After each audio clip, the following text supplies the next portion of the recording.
We had in particular some very good conversations with Prime Minister Modi, India, and we're doing trade deals. We're doing a lot of things. A lot of things are happening between the United States and India. The United States is doing the best we've ever done. We have over $19.2 trillion coming in, and we're building factories. We're building everything, and Prime Minister is building a lot in the United States. He's spending a lot of money in the United States, so we appreciate that job.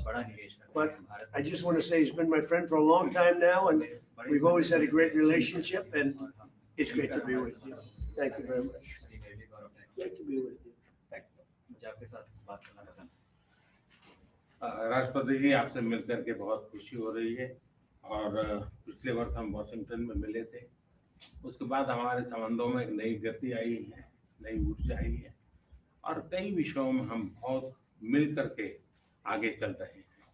Mr. President, it's a pleasure to meet you here in India. We had an extremely productive meeting in Washington last year, and since then we have given new speed and new energy to our relations, and we are working together on a number of areas. और हमारे लिए खुशी की बात है कि हमारी दोनों टीमें भी मिलजुल करके हमने जो टारगेट तय किए उसको पूरा करने के लिए भरपूर प्रयास कर रहे हैं और हम बहुत तेजी से आगे बढ़ रहे हैं। And we're also happy that our teams have also been working in close coordination and engagement, and they've been working towards achievement of the targets that we had set for ourselves last year. Excellency, Paschim Asia में शांति के जो प्रयास प्रगति हुई है, इसके लिए मैं आपका अभिनंदन करता हूं। Mr. President, I commend you for your leadership on the progress that has been made in the efforts to restore peace in West Asia. आपके इन प्रयासों के कारण पश्चिम एशिया में शांति की एक नई किरण नजर आ रही है और हम आशा करते हैं कि चिरस्थायी शांति बनेगी। Thanks to your efforts, Mr. President, new hope for peace and stability in the region has been rekindled, and I'm confident that this will lead to a long-standing peace in the region. Excellency, आप और हम सभी इस बात से सहमत हैं कि हॉर्मुज का खुला रहना एक वैश्विक अर्थव्यवस्था के लिए बहुत ही अनिवार्य है। Mr. President, you and I agree that keeping the Strait of Hormuz open is vital for the global economy. Excellency, हम हमेशा कहते रहे हैं कि फ्रीडम ऑफ नेविगेशन सुनिश्चित होना चाहिए और इस पर हम सब ने मिलकर के बल देना चाहिए। India has consistently emphasized the importance of ensuring freedom of navigation, and we should work together and place a particular emphasis on that. Excellency, आप जानते हैं कि मैरीटाइम ट्रेड की दुनिया में भारत के लाखों सी फेरर आज दुनिया के अलग अलग समुद्र में अपनी सेवाएं दे रहे हैं, विश्व की प्रगति में बहुत बड़ा योगदान दे रहे हैं और मैं समझता हूं कि उनकी सुरक्षा भी उतना ही महत्वपूर्ण है। Mr. President, you are aware across the world, Indian seafarers in hundreds of thousands are working and they're performing their duties across global maritime trade routes, including the Strait of Hormuz, and their safety is of utmost importance to us. Excellency, समझौते के लिए शांति के प्रयासों में आपने भरपूर प्रयास किया है। मुझे पूरा विश्वास है कि समझौते में सीफेरर की सुरक्षा भी सुनिश्चित होगी और उसको प्राथमिकता मिलेगी। Mr. President, you made tremendous efforts towards reaching this understanding and this agreement, and I'm confident that the issue of seafarers will receive the highest priority during the implementation of this agreement. Excellency, मैं फिर एक बार पश्चिम Asia में शांति बहाल कराने के आपके भरसक प्रयासों का मैं पूरी प्रशंसा करता हूं और आपका अभिनंदन करता हूं। Mr. President, once again, I deeply appreciate and I deeply commend your efforts in ensuring the restoration of peace and making efforts towards restoration of peace and stability in West Asia. Thank you Very much. Thank you. Thank you. Friends, thank you. Any questions? Mr. President, we just heard the Prime Minister praise your efforts, peace efforts in the Middle Thank East. you. Do you think you can carry the momentum from the Iran deal over to securing an end to the war in Ukraine? Can you tell us about your conversations with President Zelensky here at the G7? Well, I had very good talks with President Zelensky and with President Putin, and we'd like to see that one end. I ended 8 wars, and to be honest with you, I thought this would have been one of the easier ones, but they're not liking each other too much, and that makes it much more difficult. But we're working. I had 2 good conversations with President Zelensky and with President Putin.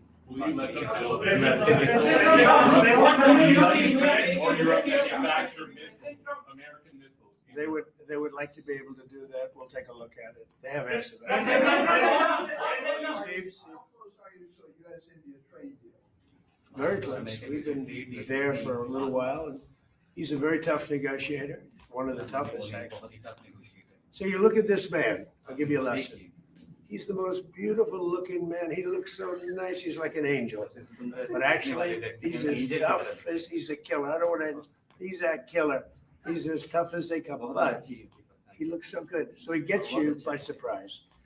But there's few people like this.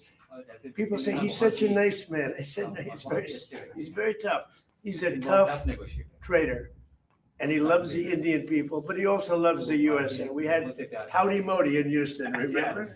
And The stadium was full. Namaste Trump. Right, remember? That was great. And we'll be going to India sometime in the future. President Trump, when will you go to India and how do you see Quad as well? This is a grouping that was started under your first term, and this is a grouping that all the 4 countries are looking forward to. Well, we had a great visit last time in India. We opened up that new stadium, and I think there were 300,000-400,000 people. It seated like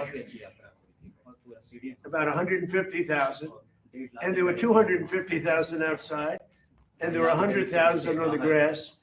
That was, I don't know if that record's ever been broken, but I had a great time in India. Do you expect India to play any role in West Asia?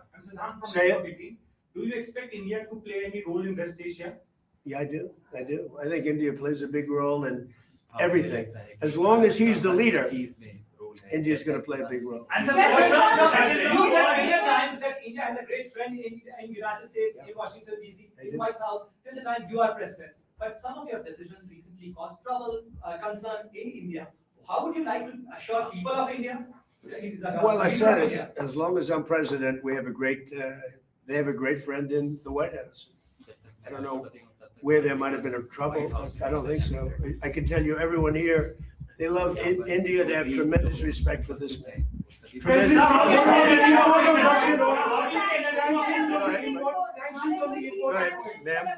Are there going to be sanctions that are going to be reimposed on Russia now that the focus has once again been shifted to the Ukraine-Russia war? We are looking at that. We're seeing how far the price of oil comes down.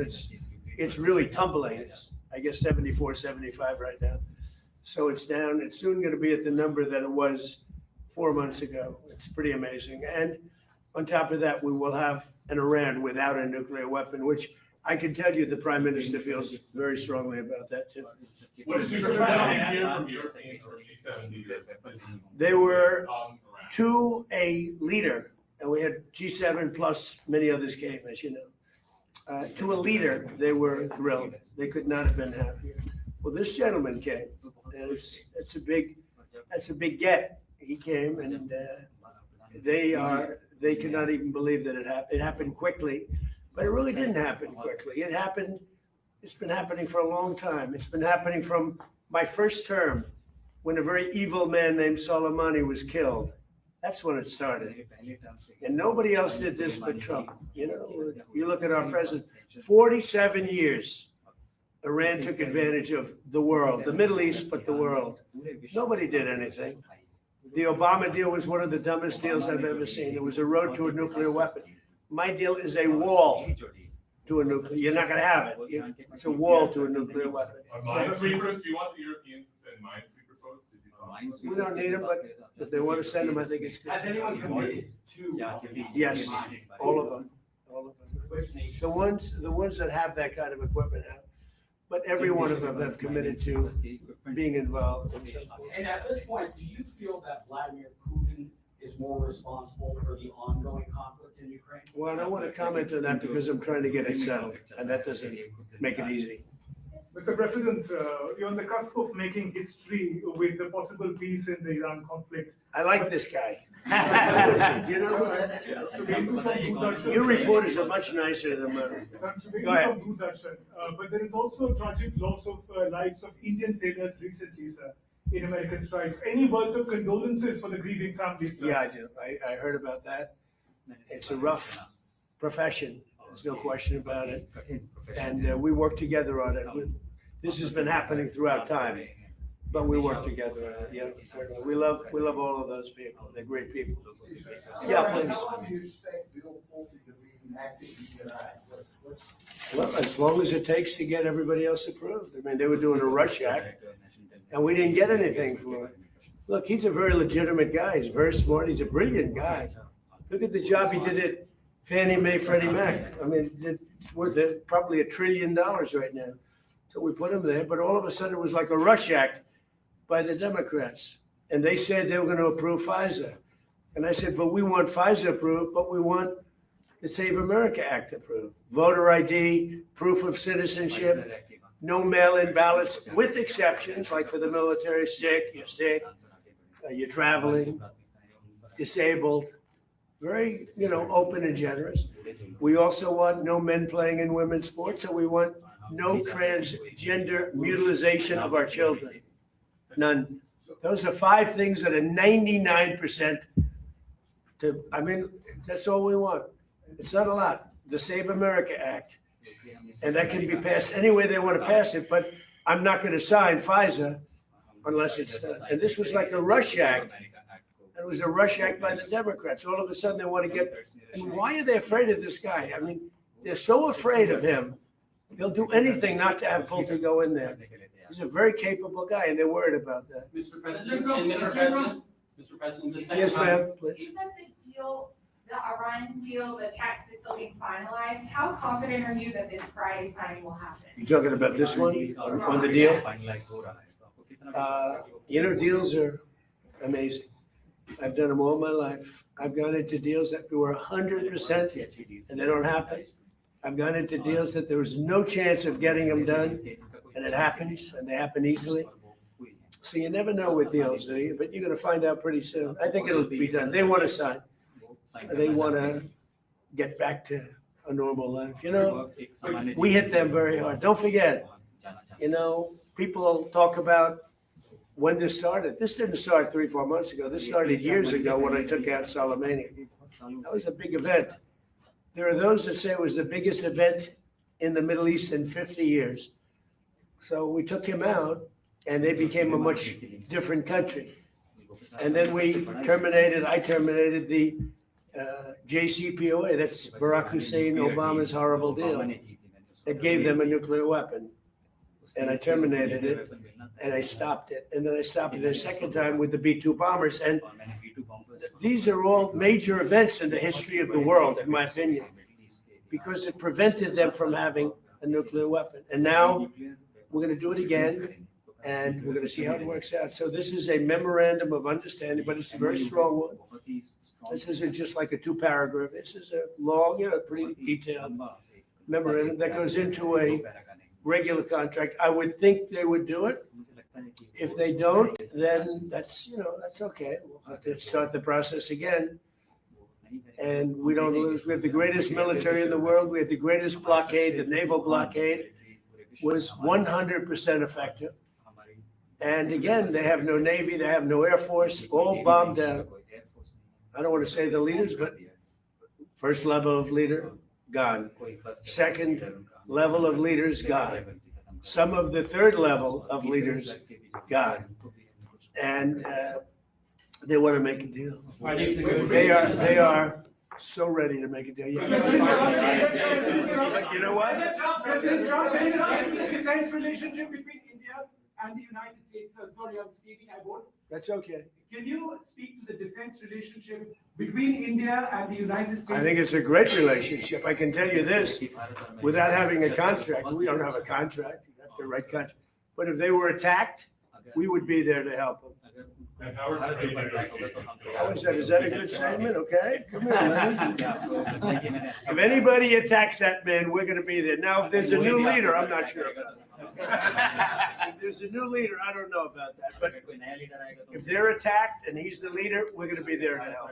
And we have, and I will say this, and everybody says it.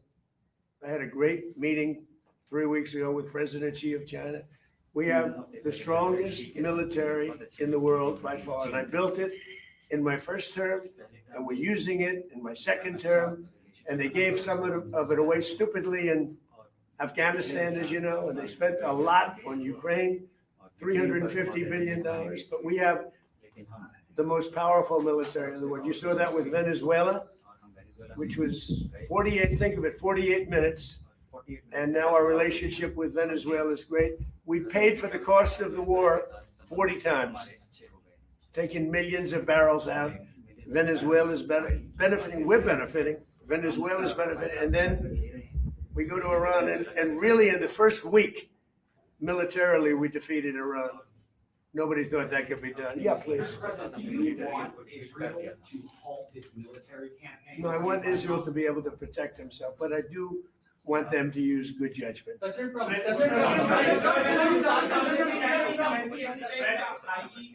Indian professional to be getting more opportunities in the United States under your presidency? What does that mean? What? Highly skilled professionals to get more opportunities here in the US. Oh, yeah, sure. I mean, always. Yeah. We've always had tremendous relationships in terms of employment with India, very talented people. You've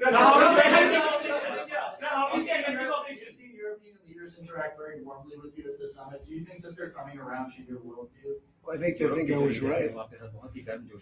I'm sort of always right. You know, when you get right down to it, I think they think I was right. They feel good. Now all of a sudden they all want to be involved. There's no reason to have them because it's pretty much over, but they all want to be involved. He'd be involved if I wanted, but we don't want to waste his time as people. No, the European leaders, the meeting we had today was just the leaders. I don't even say the European, the leaders that we had met with, in addition to the 7, we had quite a few come in. They all were willing to get involved. Thank you. Thank you. We had a great meeting on AI. We had all the top people here, and it was a great meeting. And as you know, we're building tremendous numbers of plants, but AI, we're building the biggest in the world. We're number 1 in AI by a lot, and it was a very productive. How's it going with Anthropic, the negotiations with Anthropic? He was here. Going fine. I think it's going fine. Energy cooperation, India is diversifying, buying more energy from across the world, including United States, and it's enhanceable from beyond. How do you see India buying energy from you? India can do anything they want with us. We have the best relationship. We cannot be closer than we are. Would you say that, sir? I don't think we can be any closer. Both him and I and our nations, but it really starts with the two of us. We cannot be closer. Thank you very much.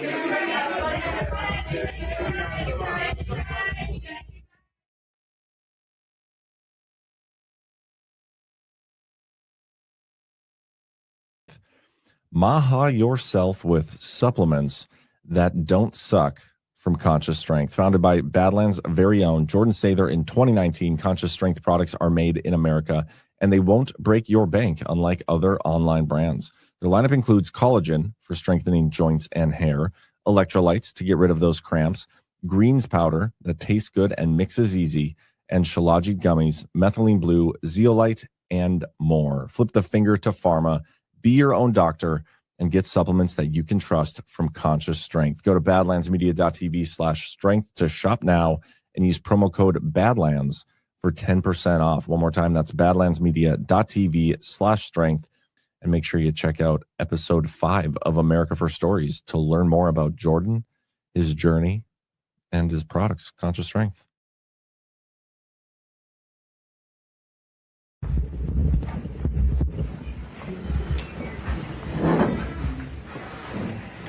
Well, it's a great pleasure to be with my friend, the president of Egypt. He's respected all over the world, including by me.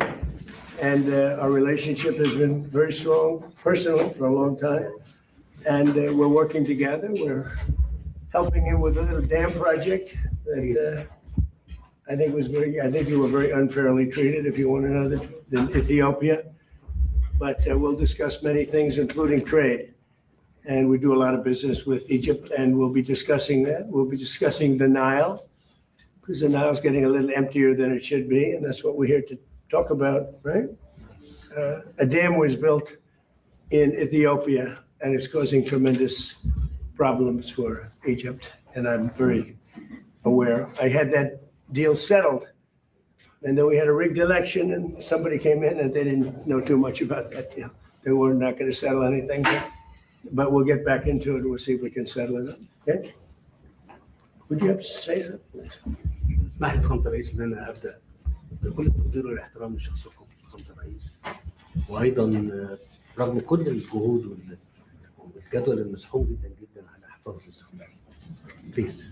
Well, first of all, let me express my highest appreciation and respect of your kind person, and thank you very much for allowing this opportunity despite all of the hard work and the very busy schedule that you have. هبدأ كلامي بالتهنئة والتهنئة الكبيرة جدا جدا على ما أنجزته فخامة الرئيس فيما يخص استعادة السلام في الشرق الأوسط والاستقرار. Well, let me start by expressing big congratulations for the breakthrough that you have achieved, Mr. President, of restoring peace to the Middle East. اسمح لي فخامة الرئيس إن بمجرد الإعلان عن هذا الاتفاق كان في تقدير كبير جدا لفخامة الرئيس، ولكن هذا التقدير زاد والإعجاب زاد في إدارة أزمة بمثل هذا المستوى، وإحنا مستنيين الإعلان عن هذا الاتفاق حتى يتم توجيه الشكر والتقدير علنا من خلال مؤسسة الرئاسة والدولة المصرية لشخصكم لهذا الاتفاق الذي أنجزتموه. Once the deal was announced, there has been great appreciation, but the admiration has increased in this marvelous management of such crisis at the highest level. Thank you.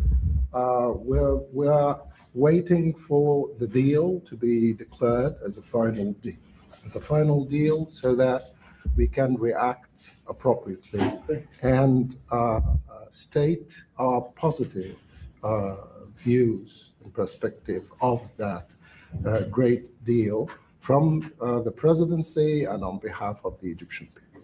نسمح لفخامة الرئيس أيضا إن إحنا نوجه كل التقدير والاحترام أيضا لشخصكم على العلاقات القوية وعلى الدعم اللي بتقدمه أمريكا لمصر.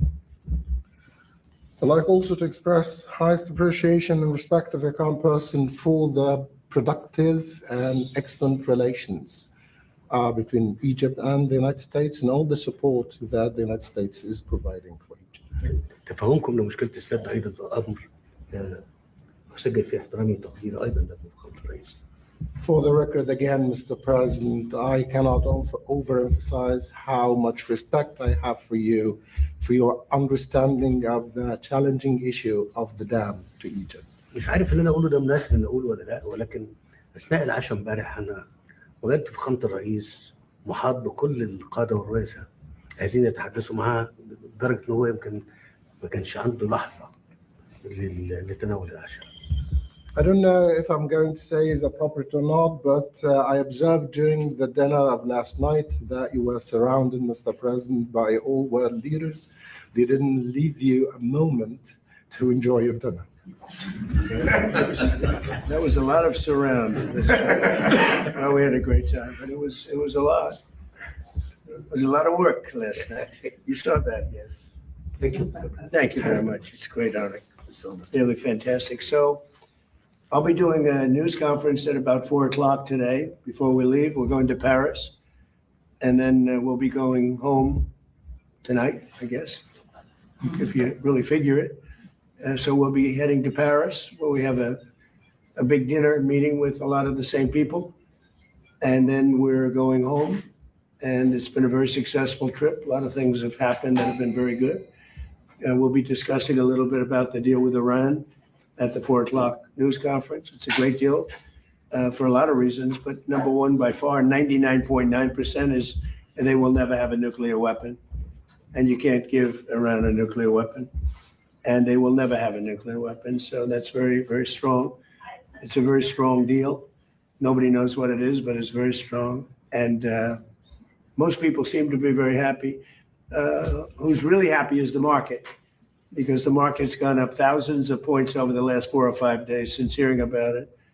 And the Strait is going to be opening. It's already partially opened. It's going to be opening up soon in full over the next day or two.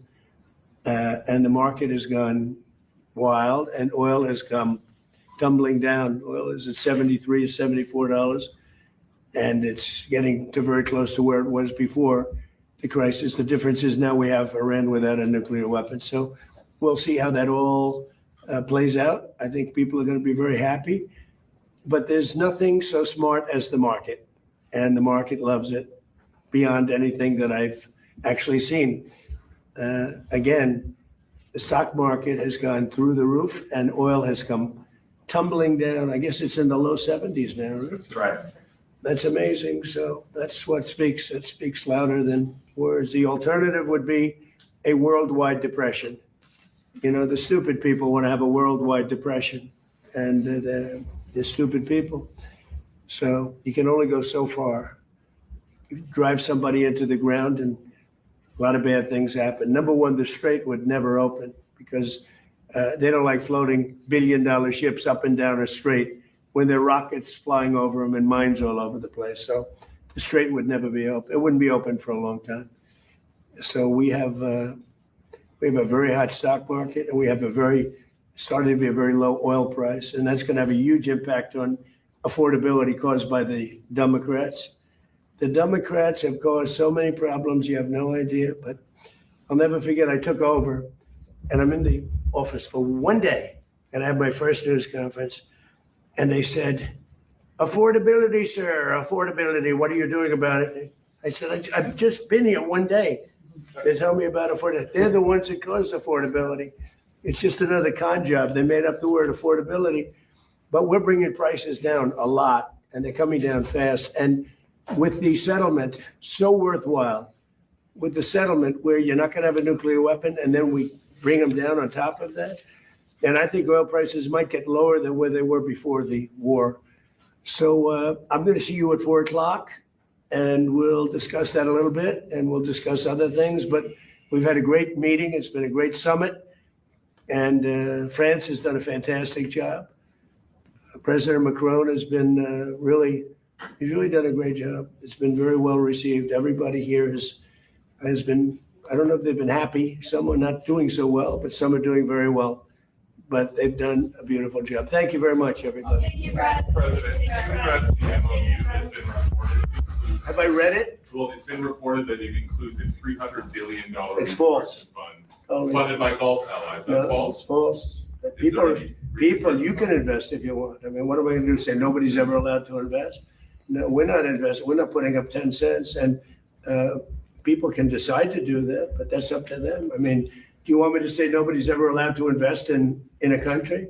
I'll say it with Egypt. Nobody's allowed to invest in Egypt. Am I supposed to say that? I'm asking whether. We are not investing in it, and we do not have a fund. Are you asking the Gulf countries? No, to I'm fund the not. fund? I'm not. If they do it, fine. But I would say they won't be doing it for a while until they find out the behavior. It's a behavior thing, but we are not investing. That's a false story that got picked up incorrectly from a statement that was pretty well made, I think, maybe a little bit, could have been a little more accurate, frankly, but it's a story. We are not investing 10 cents. Don't forget, there's never been anybody that's been so tough on Iran. This should have been done by Clinton and Barack Hussein Obama. It should have been done by Biden. It should have been done by Bush. It could have been done by a lot of people. This has been going on for 47 years. They've ripped you off for 47 years, and I'm the only one that did anything of it. They never shot missiles at anybody. We wiped out their Navy. We wiped out their military.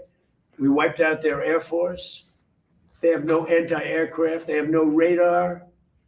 You know, the reason oil stayed low is because we were taking ships out every night that you didn't even know about. 2 days ago, 3 days ago, a month ago, we took out 22 ships.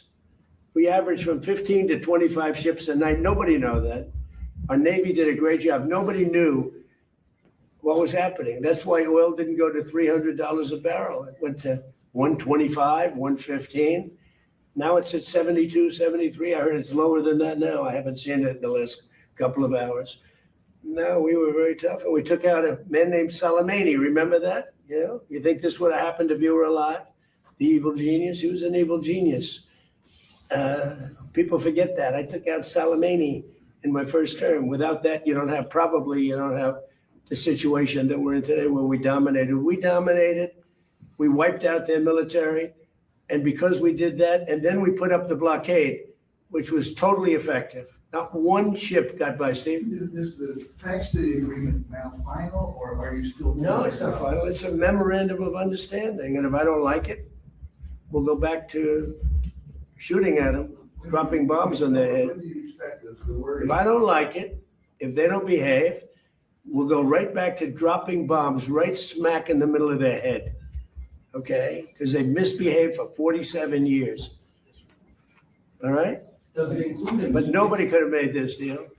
I mean, the JCPOA done by Obama, he handed him $1.7 billion in cash, gave him hundreds of millions of dollars, gave him billions and billions of dollars, but he gave him $1.7 billion in cash, green cash from banks, into a Boeing 757 and flew it into Iran.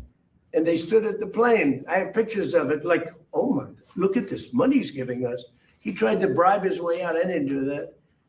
Nobody mentions that. 1.7 billion and hundreds of millions of dollars. They tried to bribe their way out of it. And you know what the Iranians did? They laughed at Obama and they said he's a stupid son of a bitch. Okay, thank you very much. Thank you, Brad. Thank you, Brad. Thank you, Brad. Thank you, Brad. Thank you, Brad.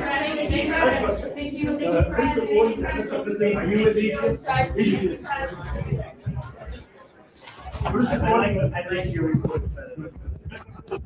Support that happy creative president.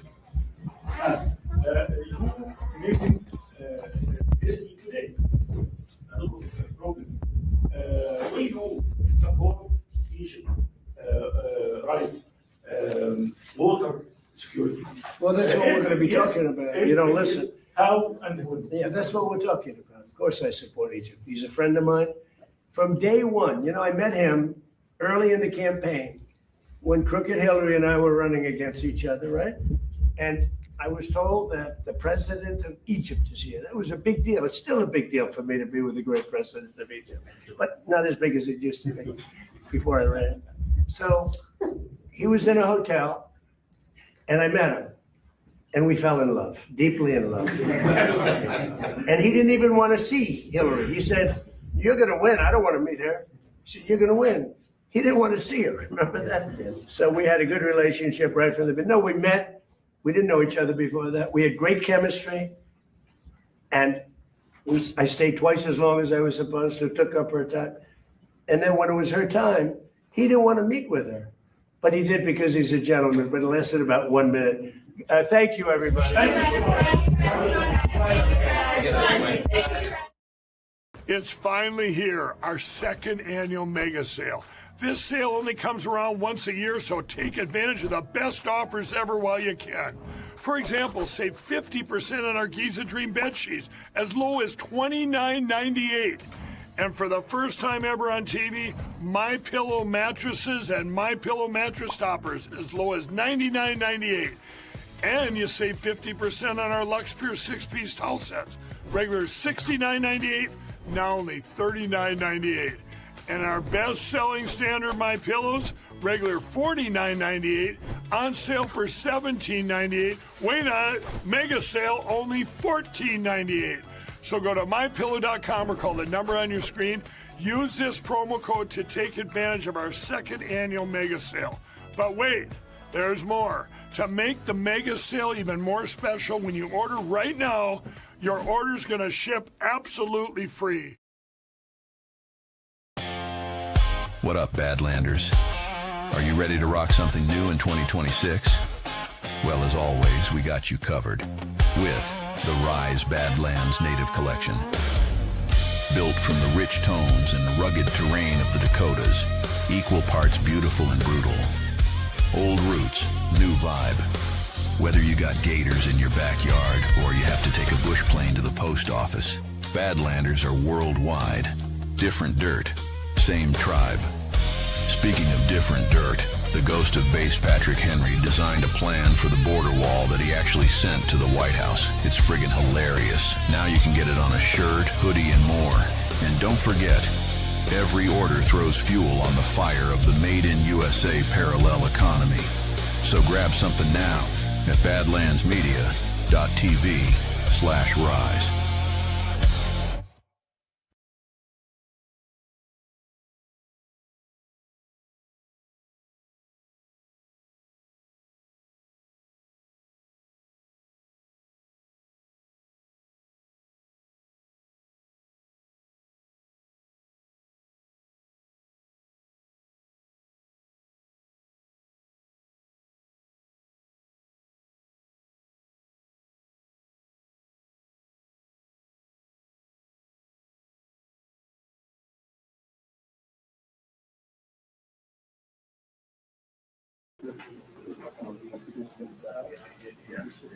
Unless you want to share.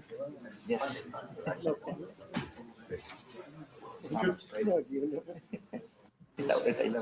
Okay. Merci beaucoup. Merci beaucoup.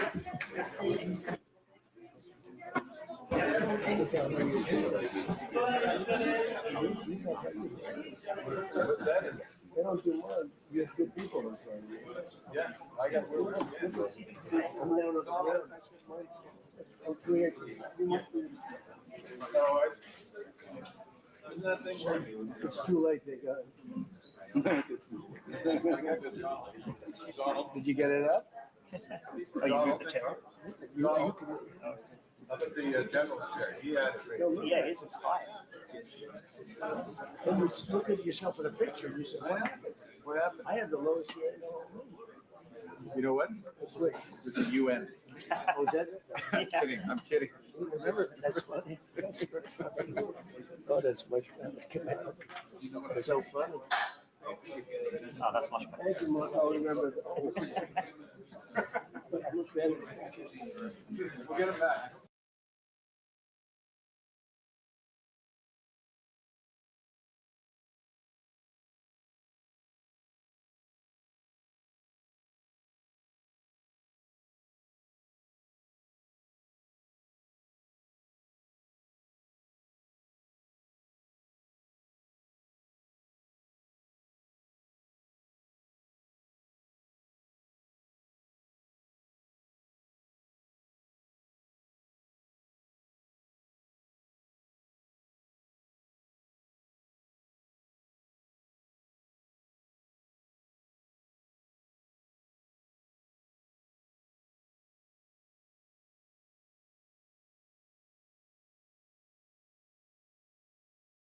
Also got All Good by our very own Jessica, who is awesome. All Good's lineup keeps getting bigger and better. And with the weird tick news lately, it's a perfect time to talk about Bug Out Balm. Nobody wants to feel like they need a hazmat suit just to go outside.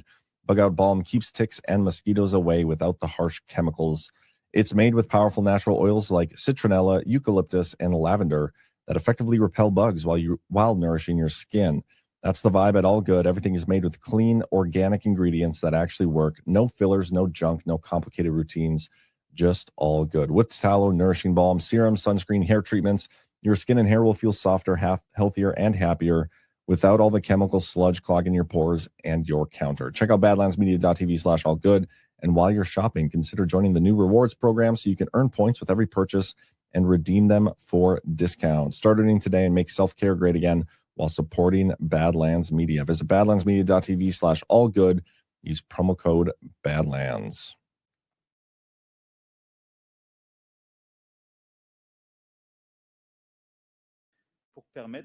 So that it's possible for Boeing to take second losses. So we will be monitoring all that with a milestone sidelines of the UN meeting. Another important part of this text is that we've adopted